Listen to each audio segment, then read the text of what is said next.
A seguinte, a gente tinha dividido o programa em dois temas. O primeiro, a história do rebaixamento. A gente já vai falar sobre a repatriação de alguns grandes jogadores, mas pipocou uma notícia agora, já era esperada, mas foi oficial, foi oficializada agora e ela não entra na nossa próxima discussão. Então, para a gente arrematar esse primeiro bloco, um cria da toca sempre terá o DNA cabuloso.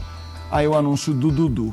Jean, essa vai pra você. Jean, uma das coisas que mais me interessa, quando a gente, como jornalista, assim, falando pessoalmente, é identificar desvios de rota, assim, a explosão de um jogador quando ele aparece e, ao mesmo tempo, a queda, o início de um declínio, né? Eu, na minha época de Fórmula 1, MotoGP, eu sempre pensava nisso. Quando a gente acaba a temporada de um cara, a carreira de um cara, a gente fala, a queda veio aqui. Porque às vezes a gente fica, será que volta, será que vai? Dudu, eu fiz essa introdução para perguntar, a ida para o Cruzeiro permite imaginar que essa discussão do declínio não foi ali naquele momento da lesão no Palmeiras em que ele não voltou igual? Você acredita num Dudu capaz de fazer a diferença no Cruzeiro? Ou não, você acha que aquele Dudu não existe mais? Então, eu acho que certamente não seria nesta temporada que passou que o Dudu voltaria aos mesmos níveis que ele apresentou, né, para ganhar um caminhão de bolas de prata que a gente entregou para ele, uma bola de ouro, né, ano após ano sendo eleito um dos melhores jogadores do Campeonato Brasileiro. Eu acho que seria difícil que acontecesse nessa temporada depois de praticamente um ano parado. Então, claro que não ia ser fácil. Não foi, eu acho que no fim das contas ele podia até ter sido um pouquinho mais utilizado nas partidas do Palmeiras, pelo que ele às vezes mostrava quando entrava, mas não foi. Enfim, ali havia também claramente uma questão política que ficou muito claro, o incômodo da presidente do Palmeiras a partir do momento que o Dudu desistiu da negociação. Sim. E ali criou-se um ambiente que não era mais um ambiente legal para ele também. Não estou tirando a culpa do jogador, eu acho que, óbvio que ele não precisava ter feito o que fez e ter negociado a saída do Palmeiras logo na sequência da volta de lesão. Depois percebeu o erro, voltou atrás, disse que queria ficar e o Palmeiras, a minha impressão é que o Palmeiras não aceitou muito essa decisão do Dudu, até por questões econômicas. A presidente se incomodou bastante e isso prejudicou, na minha visão, a reta final dele pelo Palmeiras. O Dudu vai voltar a ser o cara que a gente viu ganhando bola de prata atrás de bola de prata? Não sei te dizer. Tem grande chance que não volte a ser aquele mesmo jogador.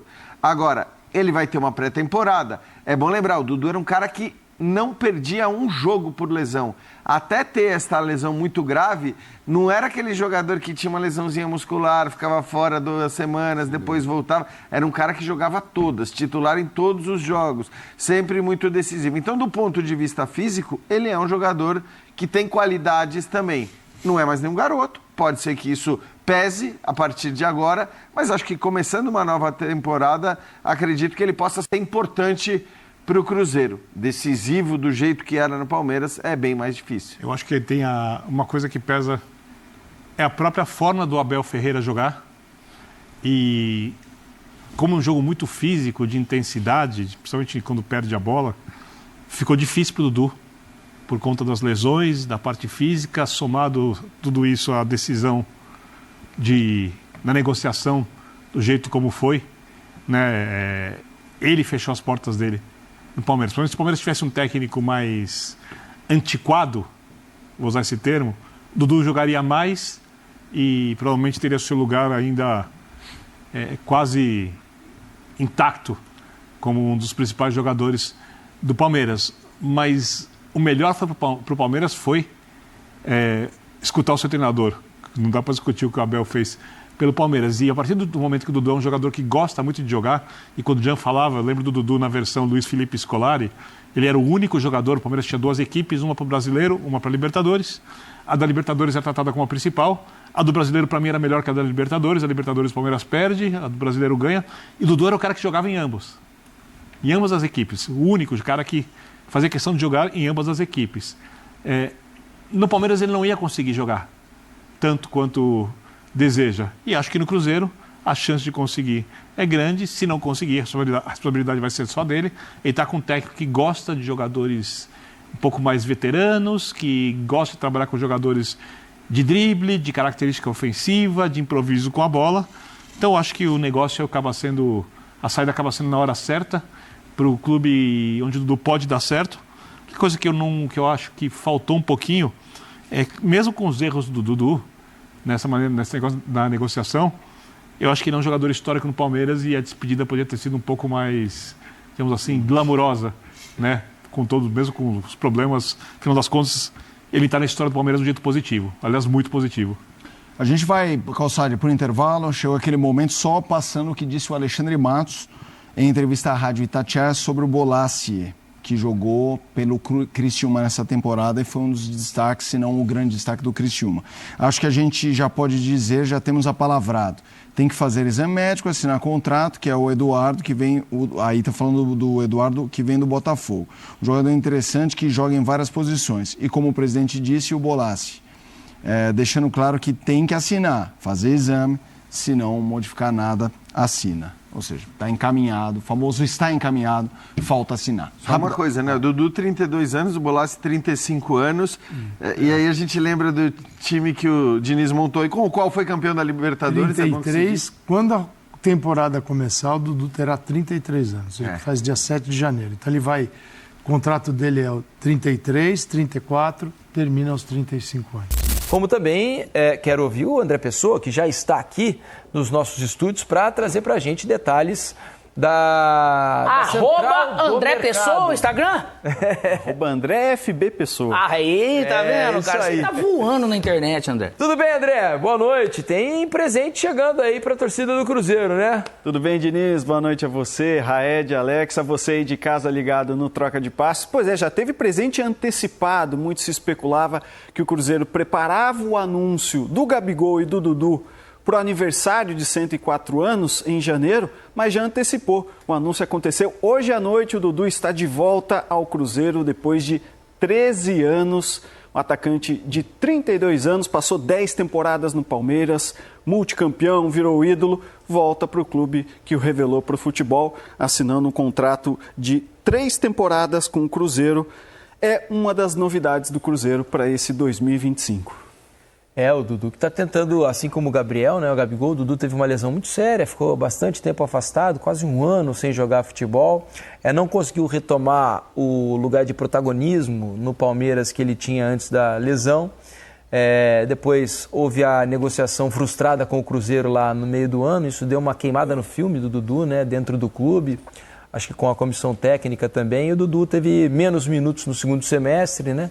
Depois que voltou de lesão, e acho que as partes ali não conseguiram mais conversar como conversavam antes dessa negociação frustrada, né?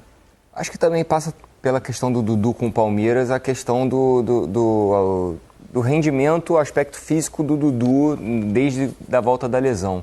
Então é algo que a gente vai precisar olhar com atenção. Óbvio que é uma grande contratação, um belo movimento do Cruzeiro no mercado, mas a gente também não sabe se a rotina de jogos pesada que vai ser esse próximo ano, o Dudu vai conseguir responder e jogar no nível que a gente imagina e viu o Dudu nos últimos anos, por conta dessa recuperação de lesão.